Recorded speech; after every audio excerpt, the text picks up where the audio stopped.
What's up, everybody? Today, y'all heard the Go Wild Errol Spence. He's a father and a courageous man. He's a person a lot of people look up to, including myself. He's a great man who took the time out of his day to give me this interview, which I greatly appreciate. Thank you for this interview. Thank you, bro. No problem. Thank you. It means a lot for this interview. Thank you, man. Appreciate it. Do you know the meaning of your name? As far as what Errol Spence or my nickname? Errol Spence. Errol and Spence. Nah, I don't know what I mean. Or Errol means noble and brave. Okay. And Spence means keeper of provisions. Okay. You found that in where you found that at? I did my research. Oh yeah, okay. I didn't know that at all. Yeah, you learn something new every day. Yes, sir. I appreciate that. Nah, no problem. How do you stay true to yourself in challenging situations? A lot of people they can fall short in challenging situations, but how you stay true to yourself, you gotta stay grounded before bad situations happen. You gotta stay grounded with your family and with real people around you. For your case, it's your dad. Just like me, it was my dad and my mom, my family. Like when I did something or even as a kid I got in trouble for something, or even now when I do something, they don't care about who I'm supposed to be or Errol Spence and this and that. They know me as EJ, and they would tell me if I'm doing something wrong or I'm doing something out of place or I'm out of pocket. They'll reel me in and be like, yo, like, you tripping. So even my lady should tell me, yo, you need to check yourself, you tripping. So just having people around you to keep you grounded, keep you humble, keep your feet on the ground, because we getting like fame and notoriety, especially when you're young. A lot of kids, especially black kids, we get caught into, trying to be that guy, trying to have this rapper persona in that case. But you just got to stay true to yourself, got to stay true to what got you to wherever you at, and everything will be all right. Yeah, having the right people around you, too. Because sometimes for us as humans, it's hard to see ourselves. So having the right people around you to help you stay grounded, as you said, is really benefiting everybody. Because, like, if people help you, you can help them. So it's kind of like a chain of people helping each other. And y'all all are growing. For each and every one of y'all are growing together. Definitely, because, I mean, a lot of people got to know warning come before destruction. Like, you'll get a lot of warnings. Like, in my case, my car accident, I feel like that was a warning. That was God knocking me on my head and telling me, hey, man, you better slow down because, this could happen. Because, for me to be talking to you today, it was a blessing, for my car crash. But I had to learn from that, too. Because if I didn't learn, either the same thing would have happened or, something worse would have happened to me. So, you usually got to take everything in stride. And, when you get that warning, you got to learn from your warning. A lot of people don't learn from their warning. And like they say, a hard head make a soft ass. Yeah, you're right. Because once you got to listen. Like, you got to look out for the warnings, too. Because once you do that same problem, you got to look out for it and say, all right, let me calm down and not do that again. So it doesn't repeat itself as a cycle. How old are you? I'm 13. 13? Okay. I like you, man. You got a lot of knowledge. You got a good head on your shoulders. And your father should be proud. Thank you, man. It means a lot. No problem.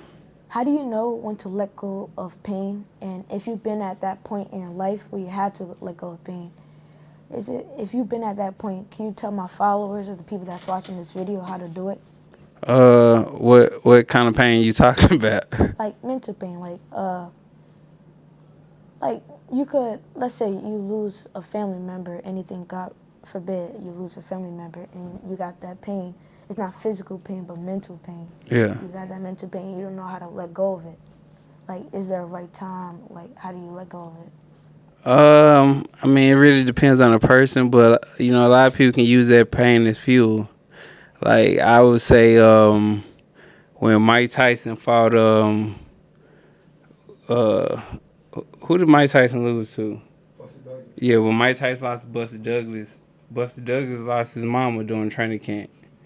And Buster Douglas, instead of instead of quitting and just being like, man, I lost my mom, like I can't do this, I'm not in the right mind. He used that more. He used that more as motivation. He used that motivation, and he shocked everybody. He was like a 50-1 underdog for that. So, and he used that as motivation. So, yeah, he was losing that fight, but he fought his best fight. He was fighting them back. He got rocked. He was fighting them back, and I feel like that's what make some people great, and some people good, and some people okay. Is how they put things into perspective. Because you got to put things in different perspectives. Just because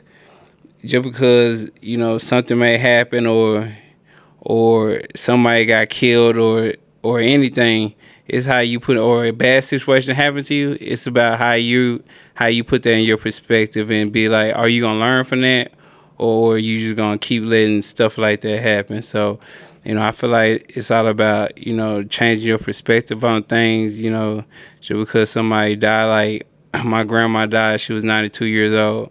I wasn't sad at all because I put in perspective that she lived to be 92 years old, and that's a blessing in its own because a lot of people who don't make it to 19 years old. So I wasn't sad. I was like, yo, she lived a long life. I wish I could live to 93. And the best part about your point of view is that you're not holding on to the pain. You're letting it go at the right time. You can hold on to it, but if you hold on to it, are you gonna use it to as fuel? You can use that as fuel too. You use that as fire too. You can hold on to it, but you know what I'm saying. It's like yeah, this happened, but I'm gonna do this for her, or I'm gonna do this for her. It's a lot of people that get into a victim mindset to where they're not trying to push past whatever they're going through, and they just become a victim. They use it as motivation. Yeah, you use it as motivation. I mean, I use everything as motivation. Like, let's say, like my car or my eye surgery. I look on Twitter, I see what everybody's saying. A lot of times I was screenshotting stuff and everything. It didn't get me down. That's more motivation than anything. Hearing people say, "Oh, he's gonna be a shell of himself," or "He gonna be this," "He gonna be that." Like even now, like I let people say whatever they want to say, but I'm just jotting it down in my brain, cause I use it more as fuel than being sad and be like, they think this of me, they think that of me. Man, yeah, they don't know me from from a can of paint, and I don't know them from a can of paint. So why am I worried about what they think? Yeah, I understand that a lot. You don't let the pain hold you down and chain you. You can't, cause like you said, it's gonna drown you. Yeah, it's gonna drown you.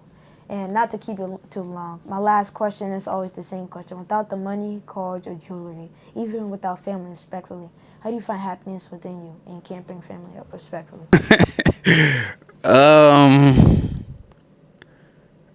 I mean, I'm. I just. I'll be happy as long as I'm free. As long as I'm free, I can do what I want to do. That's been my main goal since started boxing is to be free. No bills. You got bills and stuff, but I'm saying nothing crazy where I'm paying $20,000 a month and I'm trying to keep up with the Joneses and all that. It's about just being free, and it's just about just living my life, being free, doing what I want to do, and that's when I'm more happy. Like I gotta live on a ranch with 50 some acres, and I can do whatever I want. Like I walk outside of my drawers and just walk around, chill, and everything like that. Like, what I'm saying? That's how I'm happy because I'm free. I'm free to do whatever I want to do. Yeah, I understand that. You can do whatever you want, be however you want to be. I understand that, man. When I grow up, I want to be like that, free. But yeah, Man, that's live how I want to a live. lot of people don't understand. A lot of people, when they get into sport, they get into a lot of money. Even myself, you lose sight of the end goal. The end goal for me was always, be able to take care of my family and to be free. And even though I'm not done yet with boxing, I'm at that point to where I'm free. And I can do what I want to do with my kids. They go to private school. I got one kid homeschooled. My mom and dad don't work.